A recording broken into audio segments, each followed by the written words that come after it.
जय श्री राम। मैं issue Harwani Hanumangarh town से तुलसी की माला गंगा दर्शन से। गंगा दर्शन रोज आपको हम लाइव दिखाते हैं और सुबह पंचांग सुनाते हैं। कल हमने आपको तत्वार्थ रामायण में श्री रामचंद्र जी की सरलता सुनाई थी।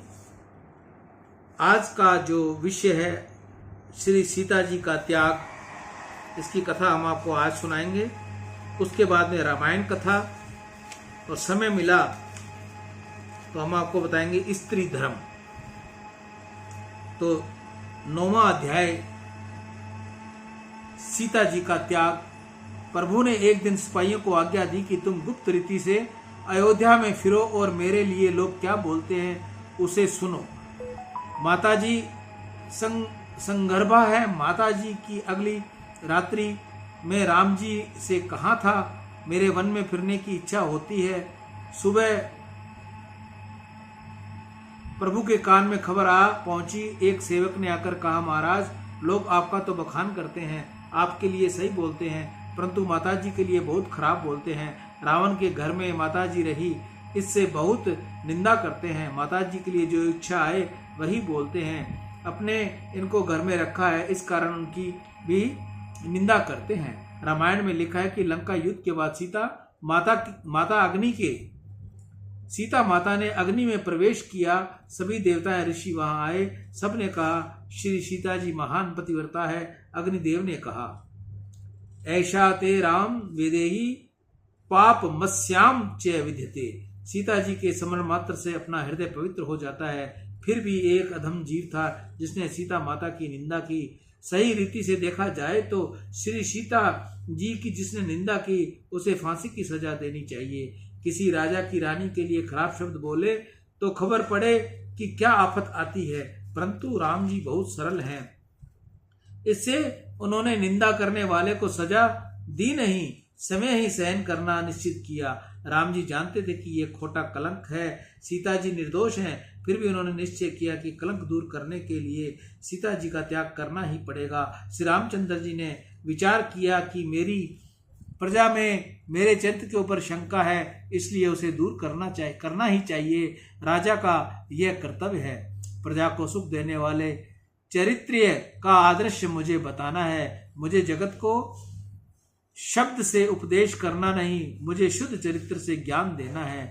राम जी को बहुत व्याख्यान देते नहीं, बहुत थोड़ा बोलते हैं। राम जी शब्दों में ज्ञान देते नहीं, क्रिया से ज्ञान देते हैं। राम जी की प्रत्येक क्रिया उपदेश में है। प्रभु ने लक्ष्मण जी को बुलाकर कहा, लक्ष्मण लोग चाहे जैसा बोलते हो, तुम अपनी भाभी को रथ में बिठाकर घोर जंगल में छोड़ आओ। लक्ष्मण को खूब गुस्सा आया। लक्ष्मण जी का सीता जी में मात्र भाव है। लक्ष्मण जी ने पूछा, मेरी माँ के लिए ऐसे कैसे वचन निकालता है। लक्ष्मण जी ने सीता जी की निंदा करने वाले को सजा देने के लिए तैयार हो गए। राम जी ने कहा, लक्ष्मण क्रोध करो नहीं, शांत रहो, मैंने बहुत विचार पूर्वक यह निर्णय लिया है। तब लक्ष्मण ने कहा, मेरे भाई ये काम मैं नहीं करूंगा। सीता जी मेरी माँ है, तुम ये काम किसी दूसरे को सौंप दो। राम जी ने कहा, लक्ष्मण तुमको ही ये काम करना है, तुमको ही ये काम करना पड़ेगा। तुम्हारे सिवाय दूसरा कोई ये काम कर नहीं सकता, इसलिए बहुत बोलने की जरूरत नहीं है। मेरी आज्ञा का पालन करो, तुमको करना ही है। लक्ष्मण को बहुत दुख हुआ। ज्ञानी होना सरल है, योगी होना सरल है, परंतु सेवक होना बहुत कठिन है। सब ते सेवक धर्म कठोरा। जो मन को मारता है वह समय के सुख को मारता है, वही सेवा कर सकता है। सेवा को निरपेक्ष होना पड़ता है। सेवा को सेवक के मुख का ही विचार करना पड़ता है। सेवक सुख भोगने की इच्छा करे तो वह बराबर सेवा नहीं कर सकता। सेवा वह कर सकता है जो आत्म सुख को त्याग देता है। सेवक को मन मारना पड़ता है। सेवक से कोई मन होता नहीं, सेवक की कोई निजी इच्छा होती नहीं। सेवक के लिए तो स्वामी की इच्छा ही उसकी इच्छा है। लक्ष्मण जी को यह काम करना ही था, परंतु प्रभु की आज्ञा हुई कि एक अक्षर भी तू मत बोल। इससे लक्ष्मण जी ने मालिक की आज्ञा का पालन किया। परमात्मा ने सीता जी से कुछ भी कहा नहीं। सीता जी ऐसा समझती थी कि मेरे वन में घूमने जाने की इच्छा हुई थी, इससे मुझे वन में ले जाने की आज्ञा प्रभु ने लक्ष्मण को दी है। लक्ष्मण जी सीता जी को रथ में बिठाकर घोर जंगल में ले गए। वन में लक्ष्मण जी का हृदय वश में रहता नहीं। लक्ष्मण जी खूब रुदन करते हैं कि माता जी रुदन का कारण पूछती है। तब लक्ष्मण जी कहते हैं, मुझे कहने में बहुत दुख होता है, परंतु अयोध्या के लोग जो इच्छा हो वैसा बोलते हैं, इसलिए प्रभु ने तुम्हारा त्याग किया है। माँ क्षमा करो, यह काम मुझे करना नहीं था, परंतु मैं सेवक हूँ। लक्ष्मण जी महान बुद्धिमान है। सीता जी से कहते हैं कि माँ, तुम्हारे पिता के मित्र वाल्मीकि ऋषि का आश्रम पास ही है। लक्ष्मण जी ने सीता जी को वहां छोड़कर अयोध्या वापस जाते हैं। अकेली छोड़ी हुई सीता बहुत रुदन करती है। वाल्मीकि के शिष्य उन्हें खबर देते हैं। वाल्मीकि जी दौड़े आते हैं, श्री सीता जी को धैर्य देते हैं, उनको समझाते हैं, बेटी तुम्हारे पिता जनक मेरे मित्र हैं, तुम मेरी पुत्री है, सब ठीक हो जाएगा। सीता माता को समझाकर वाल्मीकि आश्रम में ले आए। चक्रवर्ती सार्वभौम राजा श्री राम के 2 बालकों का जन्म वन में एक ऋषि के आश्रम में होता है। इनके नाम है लव और कुश। श्री भागवत की रचना गंगा के किनारे हुई, रामायण की रचना तमसा के किनारे हुई। वाल्मीकि ऋषि का आश्रम तमसा नदी के किनारे है। वाल्मीकि ऋषि ने रामायण की रचना करने के बाद लव और कुश को रामायण पढ़ाई। रामायण के प्रधान वक्ता हैं लव और कुश। रामायण की पहली कथा श्री राम जी के दरबार में होती है और राम जी के 2 बालक लव और कुश यह कथा कहते हैं। समाज तो दो तरफा घूमता है। राम जी ने सीता जी का त्याग किया, यह बहुत को सहन हुआ, परंतु किसी को सहन नहीं हुआ। जिसको यह सहन नहीं हुआ वह कहते हैं कि सीता जी का त्याग करने की जरूरत नहीं थी, परंतु यह केवल इतना ही कहकर रह गए। किसी ने भी राम जी के पास जाकर नहीं कहा कि माता जी को घर में बुला लो, माता जी घर में नहीं पधारेंगी तब तक मैं पानी भी नहीं पीऊंगा। प्रजा ने राम जी के सुख का तनिक भी विचार नहीं किया। बाधा उठाई केवल एक वशिष्ठ ने। अनेक अकेले राम जी सिंहासन के ऊपर बैठे, यह उनको वशिष्ठ जी को सहन नहीं हुआ। उन्होंने राम जी से कहा, यह बहुत बुरा हुआ, सिंहासन पर तुम एकांकी बैठते हो, उसको देखकर मुझे बहुत दुख होता है। सीता जी का त्याग किया, यह तुम्हारे योग्य नहीं। सीता जी को घर में पधराओ और सीता जी को सिंहासन पर विराजे, ऐसे दर्शन मैं करना चाहता हूँ। राम जी ने गुरु जी के चरण पकड़ कर कहा, आप इस विषय में मुझे कुछ कहे नहीं, मैंने जो किया वह विचार पूर्ण किया है। राम को यज्ञ करना है, यह समाज के आरोग्य का साधन है, प्रजा को एक आदर्श बतलाना है। राम जी ने वशिष्ठ जी को सलाह पूछी। वशिष्ठ जी ने कहा, अकेले पुरुष अथवा अकेली स्त्री को यज्ञ करने का अधिकार नहीं, यज्ञ तो पति पत्नी दोनों साथ बैठकर ही हो सकता है। तुम सीता जी को पधराओ तो ये यज्ञ होगा। राम जी ने सीता जी को नहीं पधराई तो तब वशिष्ठ जी ने कहा, तुम राजा हो, किसी राजकन्या के साथ दूसरा विवाह कर लो, पत्नी के बिना यज्ञ हो नहीं सकता। अकेले राम को यज्ञ करने का अधिकार नहीं है और राजा को यज्ञ तो अवश्य करना ही चाहिए, तुम दूसरा विवाह करो। राम जी ने कहा, गुरुजी आप ये क्या कह रहे हो, जगत में प्रत्येक स्त्री मेरी माँ है, परंतु अतः मुझे दूसरा विवाह करना नहीं। वशिष्ठ जी ने कहा, तुम दूसरा विवाह करते नहीं और सीता जी को पधराते नहीं तो तुमको यज्ञ करने का अधिकार नहीं। श्री रामचंद्र जी ने युक्ति की, उन्होंने सीता जी की सुंदर स्वर्ण मूर्ति बनवाई। बारंबार सीता जी को की ही तरह सोने की मूर्ति बनवा ली गई। श्री राम जब यज्ञ में यजमान आसन पर बैठे तो सीता जी की मूर्ति को साथ में लेकर बैठे। ये था। अब आगे की कथा है रामायण कथा अध्याय 10। वाल्मीकि जी को यज्ञ का आमंत्रण दिया गया। वाल्मीकि जी अपने 2 शिष्य लव और कुश को लेकर अयोध्या में आते हैं। यज्ञ में विक्षाक्ति के समय लव और कुश रामायण की कथा करते हैं। रामायण की कथा बहुत सुंदर है। ये 2 बालक असाधारण वक्ता हैं। कथा ऐसी सुंदर करते हैं कि बड़े बड़े ऋषि मुनि भी झूम उठते हैं। सब आश्चर्य व्यक्त करते हैं कि बालक कैसा सुंदर बोलते हैं। राम जी के कान में बात आई तो वाल्मीकि के कोई 2 शिष्य हैं और वे रामायण की कथा बहुत सुंदर करते हैं। राम जी उनको दरबार में बुलाते हैं। राम जी ने दरबार में 2 सुंदर बालक श्री राम कथा करते हैं। रामायण में लिखा है कि रोज 30-30 सर्ग की कथा उन्होंने की है। 24 दिन कथा चली। लव कुश रोज राम कथा का वर्णन करते हैं और अयोध्या की प्रजा सुनती है। राम जी भी कथा सुनने बैठे हैं। मर्यादा पुरुषोत्तम की अनेक लीलाओं में मर्यादा है। लव कुश जिस समय राम कथा करते हैं उस समय राम जी सिंहासन छोड़ देते हैं। वक्ता की उपेक्षा, श्रोता का आसन ऊंचा न हो, यह सनातन धर्म की मर्यादा है। राम जी को कथा सुनने में बहुत आनंद आता है।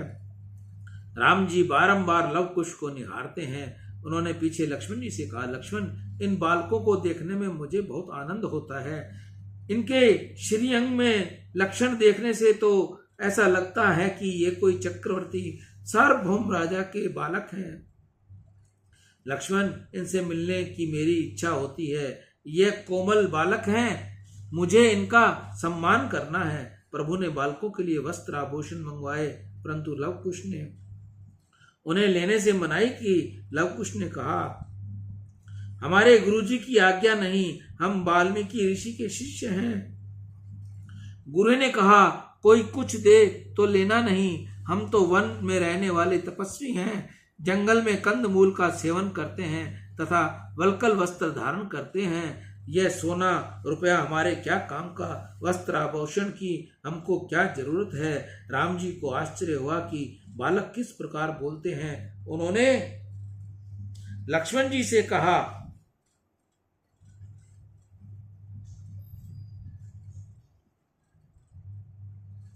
कि लक्ष्मण, तुम इन बालकों का परिचय बतलाओ। ये वाल्मीकि जी के शिष्य हैं, परंतु इनके माता पिता कौन है, इनका कुल कौन सा है। लक्ष्मण, इनको बुरा न लगे इस प्रकार विवेक से तुम पूछना। लक्ष्मण ने बहुत सम्मान के साथ लव कुश के साथ बात की और कहा कि महाराज, राम जी को तुम्हारी कथा में बहुत आनंद आता है। महाराज को तुम्हारे परिचय जानने की इच्छा है, आप कौन हो। तब बालकों ने सभा में कहा कि हम वाल्मीकि ऋषि के शिष्य हैं।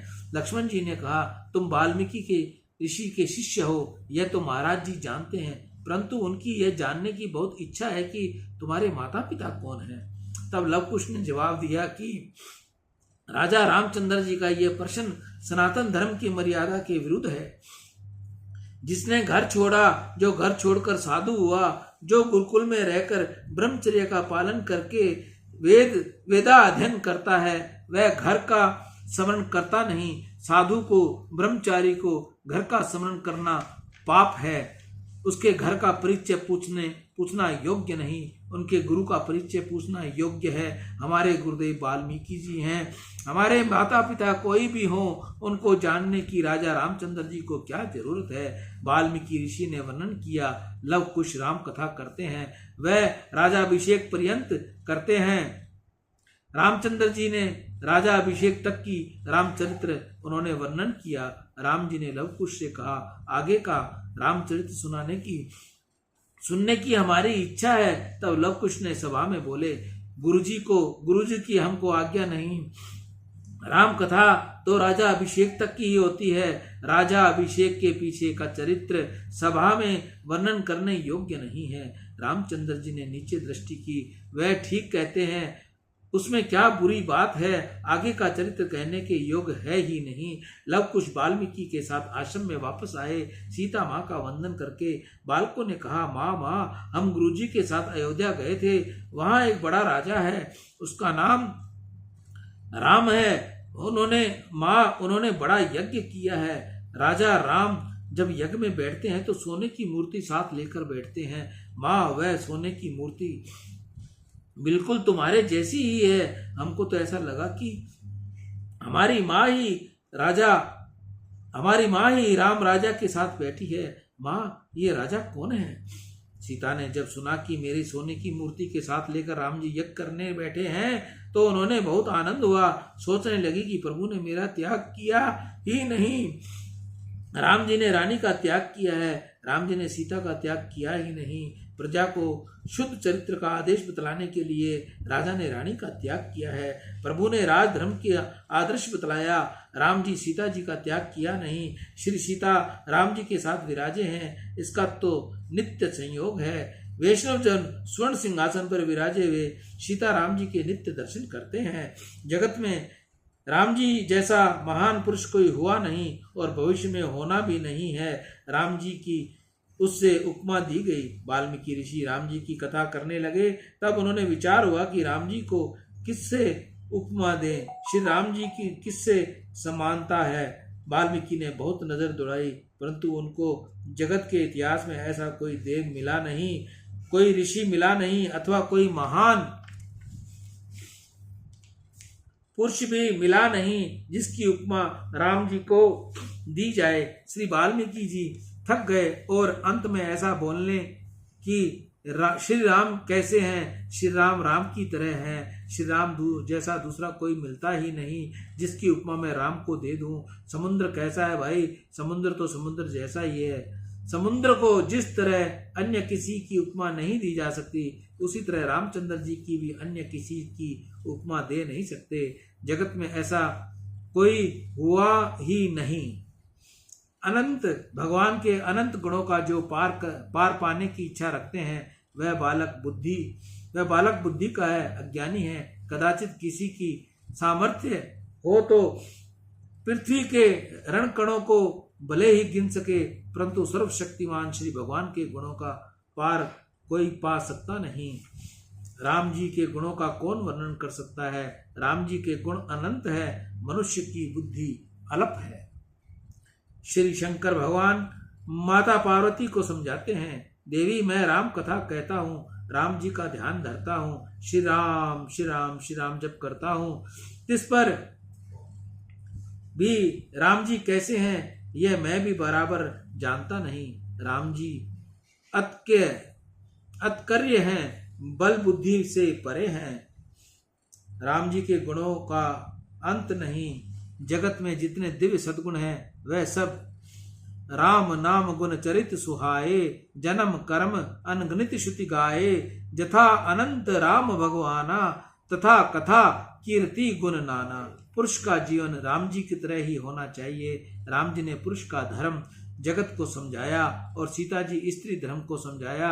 धर्म का आदर्श जगत को बतलाने के लिए श्री सीता राम जी प्रकट हुए। भोग में रोग वियोग संयोग में, जोग में काम कलेश कमायो।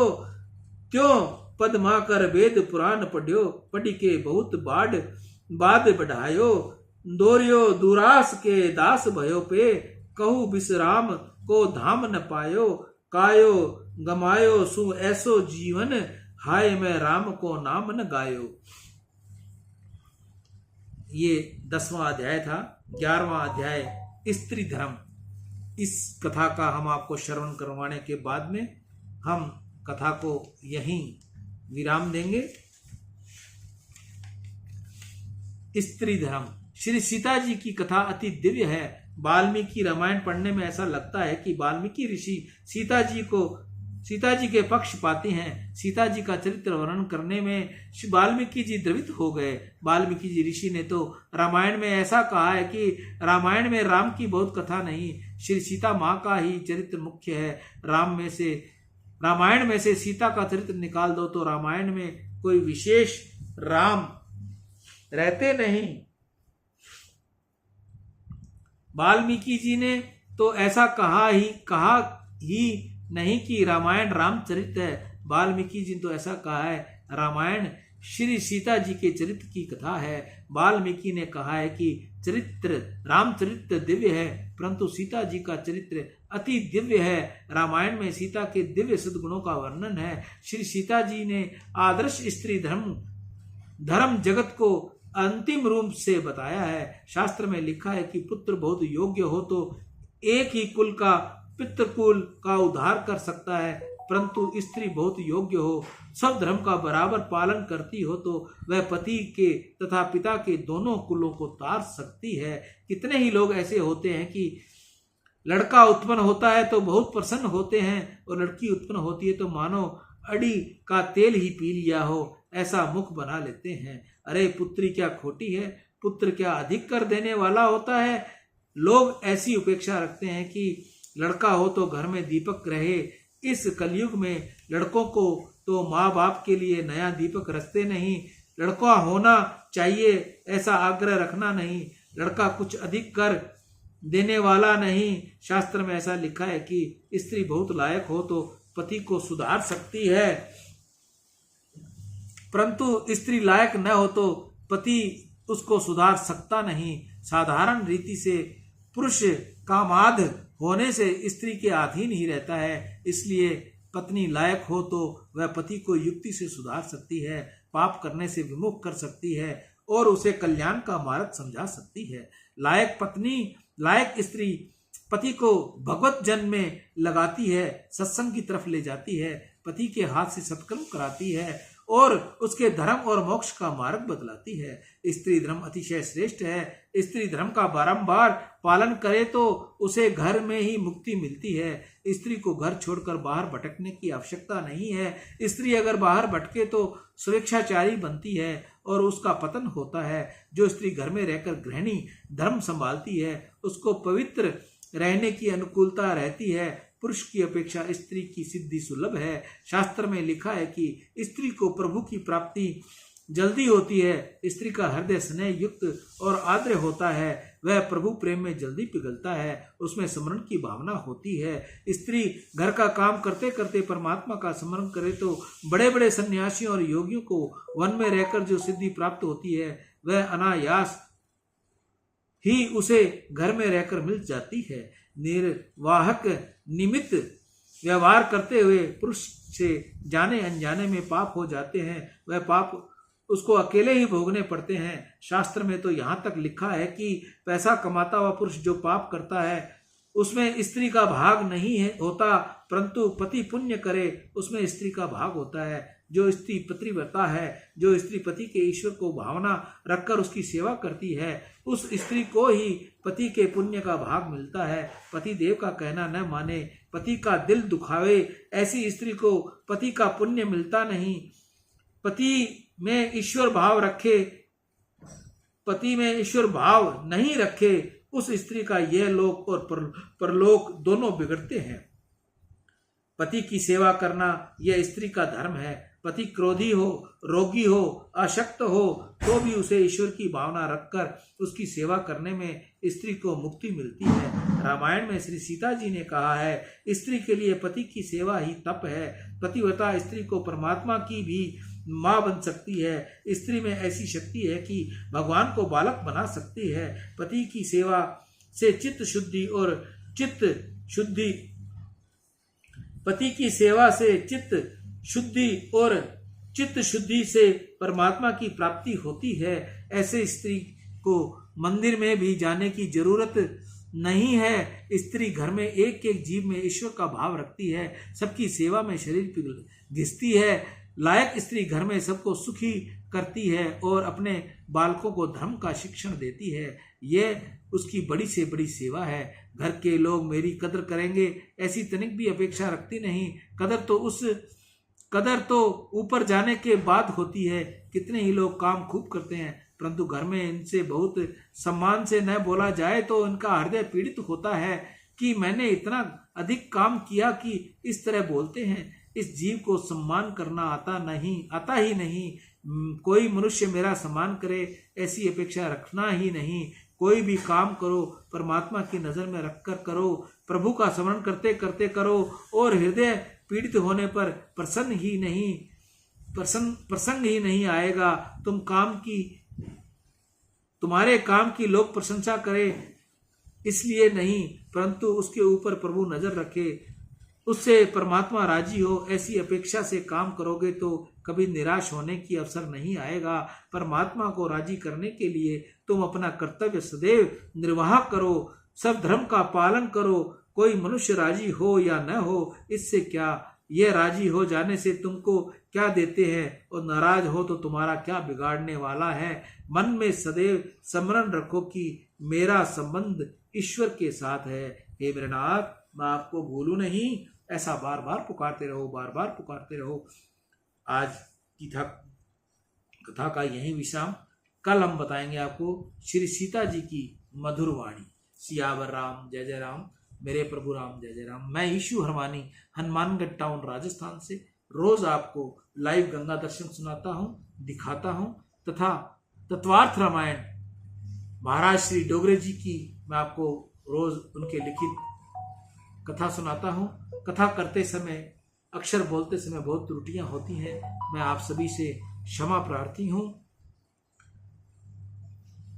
सियावर राम जय जय राम, मेरे प्रभु राम जय जय राम। ईशु हरवानी, हनुमानगढ़ टाउन, राजस्थान। राम।